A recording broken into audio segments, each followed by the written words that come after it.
My name is Julie Wanjiro Wanderi, and I'm 29 years old. I have vitiligo. My name is Tom Radido. I'm 28 years old. I've got vitiligo. I'm Felix Owing. I'm from Kisumu. I'm 19 years old, and I have vitiligo. What I wanted to see was my skin coming back to normal, but that wasn't visible at that time. It makes me feel so bad. Like, you look strange among people. My type of vitiligo, because there are different types, my type of vitiligo is called vulgaris, and vulgaris is scattered patterns all over the body. So it changes from time to time. So, for example, like in 2013, 2014, I was almost white. It had turned almost white. I only had spots, brown spots on the face, but I turned almost white. And then, as in every year, I'm different. If you look at the patterns, it changes every time. So for me, I enjoy it. Every year, there's a different pattern that's going to form around my face or in my skin. Unlike albinism, if you just do a contrast, gets to know about it from the very beginning when it's in the books. It's in the primary books, secondary books and everything. But then some of the skin conditions that vitiligo, which are very rare, but almost similar to how they affect people who have albinism, people do not know, and they need avenues to get to understand what this really is. My vitiligo started in 2008, so I've had vitiligo for 10 years now. Started when I was 1.5 years old, and so basically I've lived with it for over 27 years. It started in 2009, and it started in my lips. My parents thought that I was taking alcohol, but that was not the case. It's at the age of 5. Yeah. Is when I go somewhere, they would just point at me and ask, why do you have white spots around your eyes? Because that's why it started. It started from here, from this cheekbone here. It was actually so small. It was more like a spot, brown lump, small brown lump. So when I applied the hydrocortisone cream, it spread all over now. It started spreading all over. So actually I assumed maybe that's the way it's healing up. So when after around, I think a month or so, that's the time we realized now it's getting serious. Ilianza kwa mdomo na hapa kwa mkono. Kuna makingine hapa ilianza mkono. 2016 ndio ikaspread huku, ikaspread hadi kwa shingo, ikaanza kuspread. Ile nilimaliza form 4, but imestay kwa mdomo tuna hapa for long. Unashtuka tu, there is no reaction, usikii kitu yote. Nashtuka tu imetani. Nashtuka tu imetoka mahali pengine. Hata mkono ilikuwa tu pua. Nikashtuka tu zimeanza kutoka. Anko yangu alishtuka sana juu hakuna vile mtu anaweza jua jina ya ugonjwa na tiba yake. Nilisikia vibaya sana. My mom herself did not know what was wrong with me. So at first, when she discovered I had it, since she's the first person who discovered I had it, took me to hospital to be checked. That is after chasing away like 5 house girls, thinking that they had burnt me. So then is when my mom to a conclusion that is vitiligo, that is one of the doctors told her. And for me to be told what is vitiligo, I was told much later, when I was around 9 years, 8 years, when I could understand what it is. But before that, my mom used to tell me it is my color, and this is the way the Lord made me, and I should accept myself. The first hospital we went to, they gave us, they told me I was suffering from a certain blood condition. At that time, I can't remember the name, but it wasn't vitiligo. So they tested me of so many other diseases. They tested me of high blood pressure. They tested me of HIV. They tested me of malaria. They tested me of so many conditions in my system. But then eventually they gave me CNS drugs because they were assuming that I'm suffering from depression, or I was stressed up of sort. And it had gone into my internal systems, and it was now affecting me. So I used those drugs for 3 months, and every other time I used them, my head was spinning for the 3 months. But then there were no any changes that I was experiencing even after using those drugs. Me, when I checked myself in the mirror, I was seeing all of my lips were turning red again. So I stopped those drugs. Sasa vile nilienda high school, ndio nikaanza ku-research. Nilikuwa naenda kwa Google naangalia, alafu ndio niliona this something about white patches, nikaona imeandikwa vitiligo. Sasa hapo ndio nilienda nikaambia my parents. Actually I don't have parents, I stay with my uncle. So nikaenda nikaambia my uncle, this disease is called vitiligo. It's not a disease, actually it's a condition. This condition is called vitiligo. So when I told him this is vitiligo, he also Googled and found that it's vitiligo. So he took me to hospital, Moi Referral Hospital. I went to Moi. They told me that it's untreatable. It cannot be treated. I was actually depressed. I was so stressed up about the condition.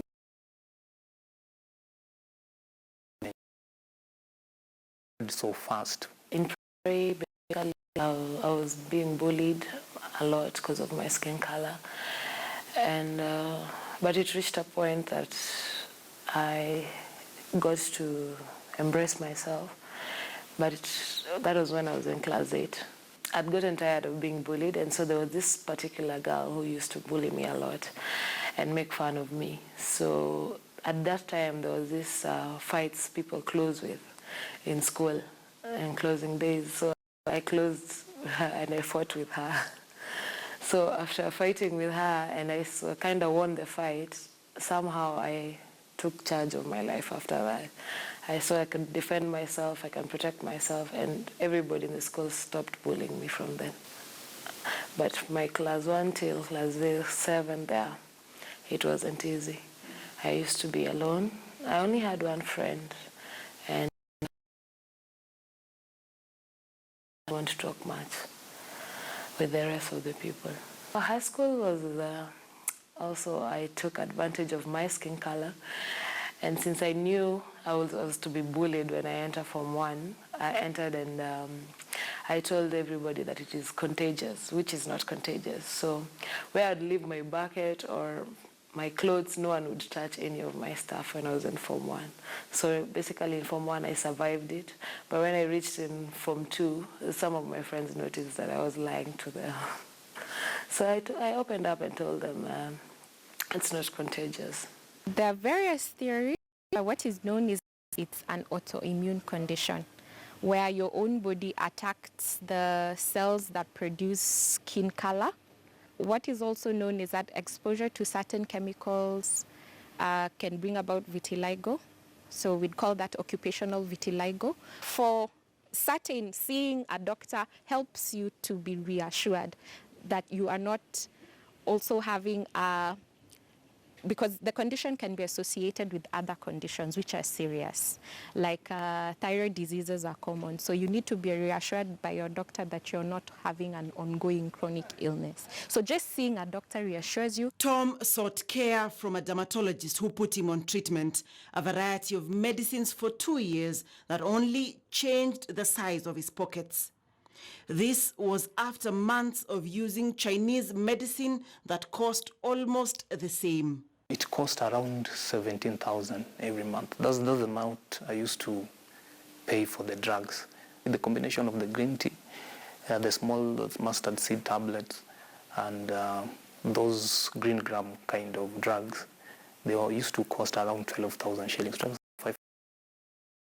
There is no cure for vitiligo, but the condition can be controlled. It's preferable that once a person notices the white patches on his skin, that he sees either a general practitioner, preferably a clinical dermatologist, as soon as possible, because the various ranges of treatment can help to restore some of the pigment. Though this is a chronic condition, it's lifelong, it has no cure, but it can be controlled. Once you see the dermatologist and they are certain that the diagnosis is vitiligo, because there are other diseases that can mimic vitiligo, then they can start you on what we call topical creams, which can either be steroids or something we call calcineurin inhibitors. What these do is reduce the immune response that is making you lose your skin color. That's why it's best as soon as you notice the patches to see a clinical dermatologist. There's also, the treatment is individualized depending on the distribution. So either the topical creams can be enough. If a patient chooses to be more aggressive about the treatment, we have what we call light therapy or phototherapy, which can go for about a year, and the treatments go probably once to twice or thrice weekly. The duration, the frequency depends on what the clinical dermatologist prescribes. That needs a patient who's very aggressive and patient and has the time. There's something called eczema laser, which is probably found in private dermatology clinics, not here, which works also very well. Grafting is also an option that can probably be followed up with by the plastic surgeon. One spot will appear after a year, after 1 year, you see another spot. After 9 months or so, you see another spot. So those spots, again, they try join each other like that so that the black spot appears. And then I actually had them even on my neck and even on my back here. The only ones that I've not seen a lot of changes are the ones that are on my arms. There's never been a lot of changes. The thing is, sometimes you get changes in some other parts of the body, but then again you get to have relapses or you get other forming on the other side of the body. Cream. Nikaenda nikanunua nikapaka, hakuna change, kaisha nikaenda tena nikanunua, hakuna change. Sasa sijanunua ingine tena nikaacha, lakini the government was giving us sunscreens. Na hata nilipewa tu siku moja. Hatujaipewa tena. Sunscreen is important, yes, because the patches that have no melanin are prone to developing cancer, harmful sun rays over a long period. So it's important for people with vitiligo to wear sunscreen. Even if you have not yet seen a doctor, that will be the first you if your vitiligo is on sun-exposed areas. For me, I love the way I look. I stand out, I'm unique, and I love unique things. So for me, let's just say I embraced myself a long time because when I was young, my aunt used to send makeup from abroad so that I can be applied, and I couldn't even stand being with it. I used to feel like my face is heavy. I only applied it for 2 days, and I was like, no, I just want to stay the way I am. In most cases, it does not spread aggressively to the rest of the body. It can remain stable or localized, but the treatments that you apply help to reduce the spread. I was really feeling bad, stressful, yeah. Yeah, like being neglected. Nikitembea hata town, watu wananiangalia sana, like mtu anashtuka. Kwanza moso watoto wananiuliza, ulichomeka? Mimi watoto wakiniulizanga nilichomeka, nawaambia tu yes, nilichomeka. Na lakini watu wakubwa nawaambianga, go and research about vitiligo. Yeah. Because I was very active in drama, in handball, and music festival. All this, I was always cheerful, so I kind of got attention of the many students. They took me in an easy way. It actually takes a thick skin to live with the condition because the sentiments you get are always negative. And on the road you'd find somebody, she's told in Kiswahili, as in, alibabona wenyewe. Akamwagiliwa acid, something of the sort. She was burnt with hot water, trying to steal someone's husband, things like that. And the most common one is amechomeka, so that you're burnt. So that one I'm used to it. Mtu amewahi niambia niko na cancer, mtu anaanza hata kukutusi, friends wanaweza kuacha kwanza vile ilianza kuspread vile ilikuwa high school. My friends wengine waliniacha. Somebody even remarked that I'd rather have AIDS than look this way. So you get very condescending remarks. And sometimes even within the family or relatives, you actually don't get treated like the normal members of the relative, the bigger circle. In the bus, when you enter the matatu, no one wants to sit next to you. They will enter, they will fill all the other seats. So the last person who has no choice has to sit with you. Watu wengine wanadhani ni contagious, but vitiligo is not contagious. It cannot spread from one person to another. Yeah, but watu mwenye ajui anaweza dhani ni contagious. Sasa mtu ataki ataka kushika, anaweza dhani utampea. Those cultural practices, they also say it's a curse. So you are cursed within the community, and in some other instances you face excommunication of sort. If you live in a very traditionalized background, you can even face excommunication from that community. So, and then even marriage in itself also, it's a bit difficult because somebody feels it will be a transfer of curse from that family to this family, and people won't want to engage with you when it comes to things, relationship. Yeah, so it's been a bit difficult. Getting into a relationship that ends up into a marriage, for example, it's not as easy as for normal people. Sasa hapo kwa kurelate na madem ndio kuna shida. Juu hata college, juu unajua mtu anakuona, msichana anakuona, anasema skin yako sijui nakaaje, anashtuka hata hataki kukuongelesha. Unajaribu kumake friendships na madem anaenda, kuna shida sana. It takes you to really explain to your partner what exactly you're really suffering from. And what people do not understand is that it's just a discoloration of the skin. It's a normal skin that is just losing color, but there is really nothing that is so contagious or behind that we are hiding that is so dangerous within ourselves. It's only that now you're changing. Your skin tone is actually changing in a very funny way. Kuna mwenye ameni understand, kuna mwenye anajua, nilimwambia, she's just my friend. Anajua, nilimwambia enda research about vitiligo, aka research kama tuko na yeye, akasoma, aka understand, na anani accept tu vile niko. But it's so hard for someone to accept you the way you are.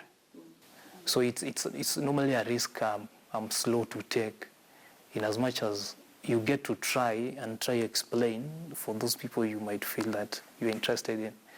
But then when you realize there's an ish sort of thing, you just back off early enough before the shocker comes. So that's how I've actually managed to live with my social life, with the relationship. I've never taken it so seriously as such.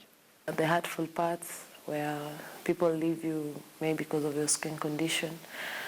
Others, the pressure from the family. When you have a relationship with someone, somebody tells you that the parents can't accept you. So it's not easy. Yeah. Working to make a living has not been easy either. The places I've gone to ask for work, they reject me most of the time. Yeah. Do they give reasons or? No, they actually look for petty excuses. But there is one occasion I remember when I went to ask for a job in a supermarket in Parklands, and the Arab lady told me, I can't employ you, you're going to infect my customers. So I asked her, how am I going to infect your customers? And the skin condition is not contagious. And plus, things are packed in papers. So how am I going to infect your customers? And so she got mad and she told me to leave the place. I will teach as a BOG teacher in some schools, because I actually thought there was a good reception there. And most teachers, when they used to lack people who will assist because of the large students, or students were so many within some classes. So we'll take those opportunities and engage with the principals and the teachers to have an opportunity to teach in such places. So the reception here wasn't as bad, in as much as there was always that curiosity whether will you be comfortable to teach these students. They might even mock you by the end of the day, or they'll jeer at you. So those kind of reactions used to be there. But I used to try to manage, because at that time, I became therapeutic to myself psychosocially. I started just finding my own ways of trying to live around. But it's not so easy to get an opportunity, to a job opportunity. It's not as easy. I remember even getting into a boardroom for an interview, and almost the whole session of that interview, only 3 people were looking at me in the eye. But others who were asking me questions, they were not actually looking me straight. They were actually looking down and reading from a script and waiting for me to give them a feedback while looking down. They're looking at me straight in the eye. So it's actually difficult. And sometimes somebody calls you feeling that you've already gotten that job. But when you present yourself physically, there's that change of a decision of not considering you for an opportunity. So it actually took a great deal of time. And for me, I'd already realized that. And what I used to do, I used to make as many applications as I can to different job offers. There's an instant I'd gotten a job somewhere, in a law firm actually. And so it did work. I worked for like 2 weeks, and then later on they told me I stopped working there. Of course, they get to be a bit shocked. For the few that we've tried to engage them, I've tried interacting with. So as much as the role that I play is not so much client-facing, but at some point we get to interact with clients, but it's not quite often. It's not a regular activity that I get involved in most of the time. What I will say is how the colleagues relate is sometimes, for the first time when I got into the job, my first days, my first few weeks, of course there's always that weird look, and then people are not so much, they don't get easily comfortable with you. Let's just say, for me, I've learned to be ignorant even when I was still a girl. So if I see you don't like being around me or you're behaving funny, I'll just ignore you and pretend that you're not there. I think it is a coping mechanism. I've learned to build that wall slowly. And now it's even much stronger. Yeah, like I can deal with anyone in the streets and not even notice when people are looking at me. I find myself just passing, and then maybe if I'm walking with someone is when they tell me, why are these people staring at you so much? Or that person is almost falling down, something like that. So for me, I'm like, I don't even notice sometimes. Most times people form support groups. There are vitiligo support groups in Kenya. If it is on your face, because vitiligo can appear anywhere on the body, if it appears on your face and you are particular about how you look, then you can use makeup. There are also some people who tattoo pigment onto your skin to camouflage. I socialize freely, but anytime I try to socialize, of course I know the negative perception that somebody already has. Ningeambia tu watu waende wa research vitiligo. Vitiligo is not a disease, it's just a condition. Na inaweza shika kila mtu. Si ati ni mimi peke yangu imenishika vitiligo, hata wewe mwenye ukopoa vitiligo inaweza kushika. Ni kitu nakuja. But sasa kitu mbaya daktari hawajui kiwa yake, it does not have a cure. That's the problem. This don't know. They don't know what it is. They don't know how it comes about. When they ask you a question, how did it just come? What is wrong? Scared even. So they kind of are afraid of asking you, so they kind of stay away from you and look at you from afar. And that is because the awareness about it is, not many people know about it. There is no specific cause for the condition, and the research are ongoing, but there are medications to manage the condition. Nataka watu wajue vitiligo, as in watu wakuwe aware of vitiligo. Vitiligo is just a condition and it can attack each person. So nataka watu wajue, wakikuona, wakiniona nikitembea kwa street, wasiniangalie vibaya, waache kuniangalia. Vitiligo is just beautiful. I would like people to know what vitiligo is, so that to lessen the stigmatization, because when people know about the skin condition, they won't stare that much. They'll be like, this is vitiligo, and they move on. But someone who doesn't know will be like, what is this? Why does she have two colors? And all those questions. What do you hope for your future? Let's just say less staring. Because sometimes people stare in a very bad way. I'm hoping just to live as normal like any other person. That is my hope. And is that we are hoping that people will get to understand what vitiligo is.